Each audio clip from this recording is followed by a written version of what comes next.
Alhamdulillahi Rabbil Alameen. As-salatu was-salam ala ashrafil anbiya wal mursaleen wa ala alihi wa sahbihi ajma'een amma ba'd. Assalamu alaikum wa rahmatullah. Praise be to Allah and peace and blessings on His final messenger Muhammad sallallahu alayhi wasallam. Brothers and sisters, Assalamu alaikum wa rahmatullah. I wanted to say something about Laylatul Nisf Sha'ban, the 15th night of Sha'ban or the middle of Sha'ban, and its virtues, etc. I've mentioned this in khutbahs before for clarifying the most balanced position in it. In regards to the virtues of the 15th night of Sha'ban, some people actually, and I remember reading a paper done by a scholar in Leicester a few years back.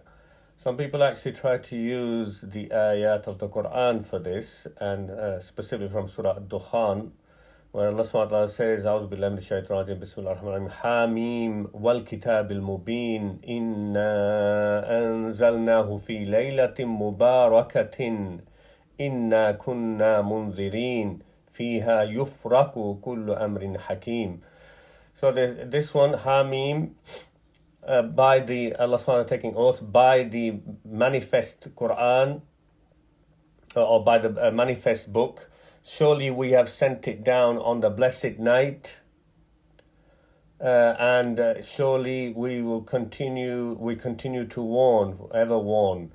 Fiha yufraku kullu amrin hakim, in this night, all wise decisions are decreed. So this night, this particular scholar had said that Imam Qurtubi quotes this night in Surah Ad-Dukhan being not Laylatul Qadr, in which the Quran had been revealed, but Laylatul Sha'ban, Nisfu Sha'ban, the middle of Sha'ban night.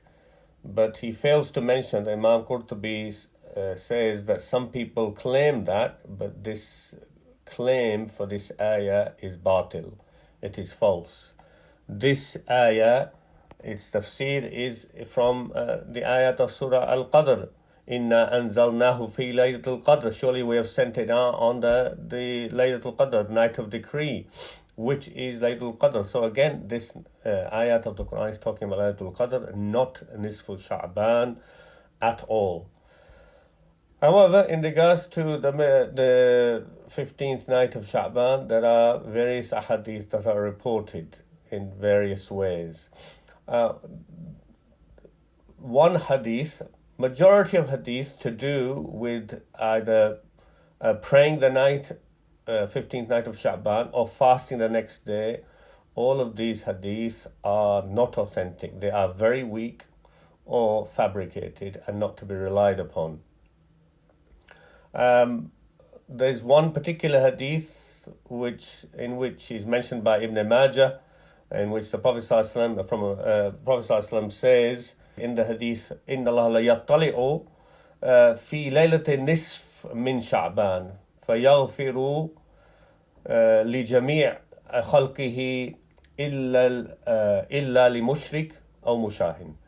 So surely Allah looks at the earth, meaning the dwellers of the earth, on the 15th night of Sha'ban, and He forgives all except for the mushrik, the idolater, and the one mushahin is the one who is holding grudge, and linked really with grudge being held between two family members, and as is mentioned in another hadith, to do with fasting on Mondays and Thursdays, what the Prophet ﷺ did, that on Mondays and Thursdays, tu'radu al-a'mal, the deeds are presented before Allah subhanahu wa ta'ala every Monday and Thursday, and Allah subhanahu wa ta'ala forgives all believers except in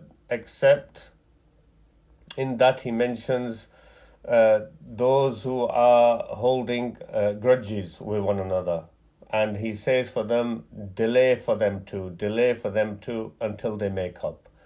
So that's the idea of mushahin here again, of not being forgiven. So this hadith to do with the night of the 15th of Sha'ban is, with some scholars, it is Hasan, accepted. Others say Sahih because it has, even though some weakness, but many reports support one another.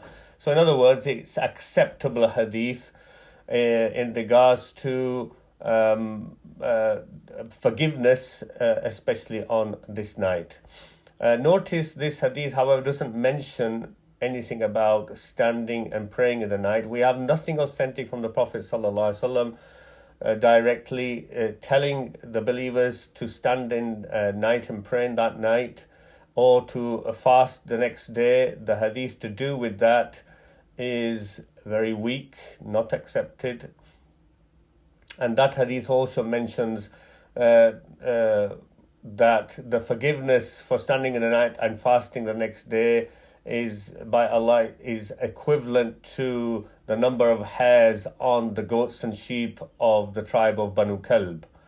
So this is a famous hadith which is not authentic, and also mentions Allah coming down on that night of the 15th of Sha'ban. One of the hadiths that mentions it. These are not authentic.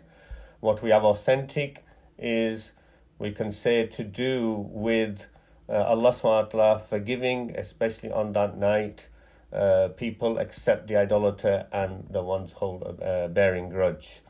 Those are the exceptions to that.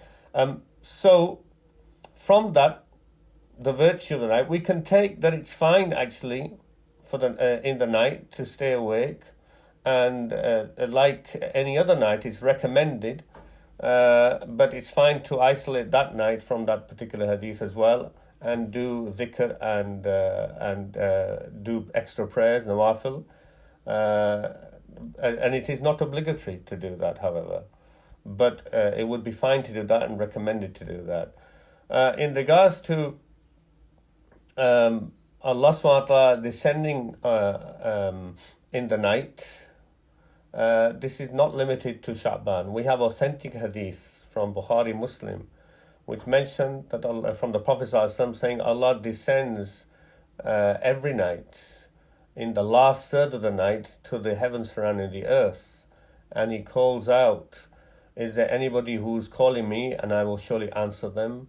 Is there anybody who's asking anything of me and I will surely grant it to them? Is there anybody who's asking forgiveness of me and I will surely forgive them? SubhanAllah, beautiful hadith which is authentic. That applies to every night. So from that is the recommendation to do with praying tahajjud, and it includes Fajr prayer actually in this hadith as well, because that is included in the part of the night before the sun rises. So from that we can take that, of course, there's descending of Allah subhanahu wa ta'ala to the heavens surrounding the earth, and giving this forgiveness and glad tidings every night. So that will include the 15th of Sha'ban as well. So the hadith to do with specifying only the 15th of Sha'ban are wrong, but in general terms that is also correct. In regards to therefore fasting the next day, we have nothing authentic to specify that particular day after the 15th night. Nevertheless, if that day happens to fall on a Monday or a Thursday, it is from the Sunnah of the Prophet ﷺ to fast Mondays and Thursdays. So it would be acceptable. On another line, the Prophet ﷺ, it is well known in authentic hadith, reported by Usama ibn Zayd, who said to the Prophet ﷺ, Ya Rasulullah, that why is it that we see you fasting most, compared to other months aside from Ramadan, most in the month of Sha'ban? So the Prophet ﷺ said that many people are neglectful of this month. يَغْفِلُ النَّاسِ هَذَا الشَّهْرِ بَيْنَ رَجَبْ وَرَمَضَانِ ترفع فيه الأعمال إلى رب العالمين, that the deeds are raised in the month of Sha'ban, especially to the Lord of the worlds. And he says that I like to be in a state of fasting when my deeds are raised. So this is for the whole of month of Sha'ban, not specifying particularly the 15th night or the 15th day. So the Prophet fasted most aside from the month of Ramadan, which is obligatory, but mostly fasted with the month of Sha'ban. Sallallahu Alaihi Wasallam. So from that angle, if we're fasting the month of Sha'ban, and 15th is one of the days of the month of Sha'ban, that's also fine to fast in that. It would not be seen as a bid'ah. Some people see it as an innovation if somebody is just isolating the 15th particularly to fast on. But if you're fasting other days of Sha'ban and you fast the 15th as well, it's absolutely fine from that angle. No big deal in that regard. On top of that, also, the Prophet ﷺ from his sunnah is to fast 3 days from a month. And he also specified one authentic hadith, those 3 days recommended being 13th, 14th and the 15th. Ayyamul Bid, as they're called, the white days. So the 15th would be the day after the night of Sha'ban. So from that angle, it's also also okay to fast the 15th as a voluntary fast, which would be rewarded. This is in regards to the 15th of Sha'ban, what I wanted to say. May Allah subhanahu wa ta'ala guide us, forgive us, and keep us on Siratul Mustaqim. Of course, in our situation with the COVID crisis going on, we are especially recommended to remember Allah more, to ask for Allah for forgiveness. And so these are all opportunities for asking Allah subhanahu wa ta'ala for forgiveness, and even to fast in this month if we're able to. Inshallah, I will talk a bit more about fasting in another message, especially with the present season. Some people have raised the question of COVID-19 affecting the month of fasting and how it affects it and whether it affects it. Wa akhiru da'wana alhamdulillahi rabbil alameen.